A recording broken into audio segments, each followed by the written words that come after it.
Hey guys, welcome back to another episode of Nobody Asked My Opinion podcast. I'm your host, Siobhan, where as usual, nobody asked my opinion, but you damn sure know I'm going to give it anyway. What am I talking about today, guys? Well, first off, it's Christmas Eve, so for everybody, I was just out in these streets. People are just acting all types of horrible towards each other, but for those of you guys at home, if I make to drop this before, have a Merry Christmas, have a great Christmas Eve, eat a lot, drink a lot, do whatever you want to do that makes you happy. And I hope you have a great holoday. What am I talking about? So on that note, I bring it to a depressing topic.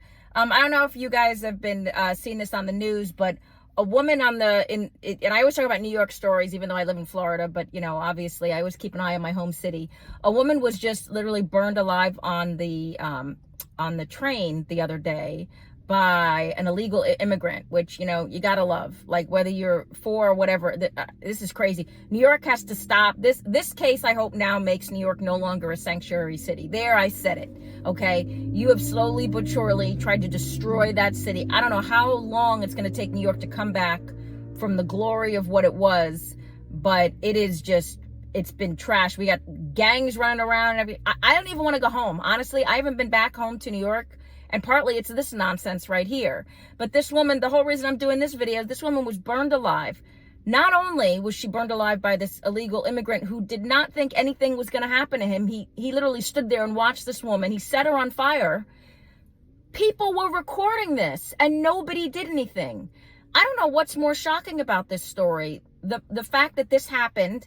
And again, and I'm not beating up on the cops, but there was no cops, there was no transit authority cops around, and this was allowed to happen.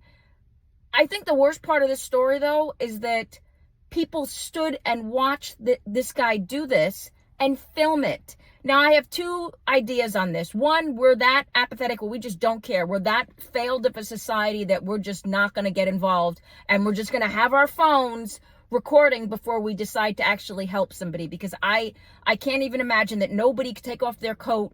Nobody tried to stop this guy. They were filming. And for those of you who are filming, you're just, again, special place in hell for you, because you filmed someone getting murdered. What is wrong with our society?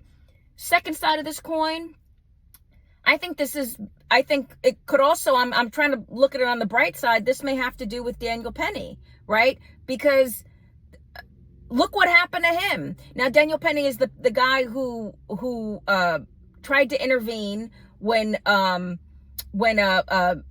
homeless man got on the train and started threatening everybody on the train. Well, then he was prosecuted and they tried to put him away for 20 years. So, and try to make him a public figure and then make it a whole racial thing. So of course now people are not going to want to get involved. I don't know. I don't, you know what, honestly, guys, I don't know what my reaction would have been had I been sitting there. I can tell you, damn sure wouldn't have been me grabbing my phone out to film it. But where are the 911 calls? Where are the, oh my God, he set this woman on fire. I just think a couple things need to happen. One, this guy needs to be, an example needs to be made out of this piece of trash, who, by the way, snuck into our country illegally twice, no less. And I don't know about you guys at home, but I damn sure know what my tax dollars paying for him to be sitting and getting 3 squares in a cot. Deport him. He needs to go. He needs to go. An example needs to be made out of this guy. It's enough. But aside from that, especially around the holidays, I don't understand how something like this happens in the city. This is a city I grew up in and I love, and I just feel like, 20 something years ago, this never would have been the case. New Yorkers just didn't do this, and they didn't, sit back down. They stood up and said something. But I don't know. But let me know what you guys think. In that scenario, and I'm going to link the article down here, what would you have done? Would you have gotten involved? I really hope you wouldn't have gotten your phone out, because come on, people, we gotta be better than that. But what do you think should be done with this guy? You think this guy should be do you think, like me, you think an example should be made? Do you think he should be deported? Do you think we should make him do the time here? I don't want to pay for him, but that's just me.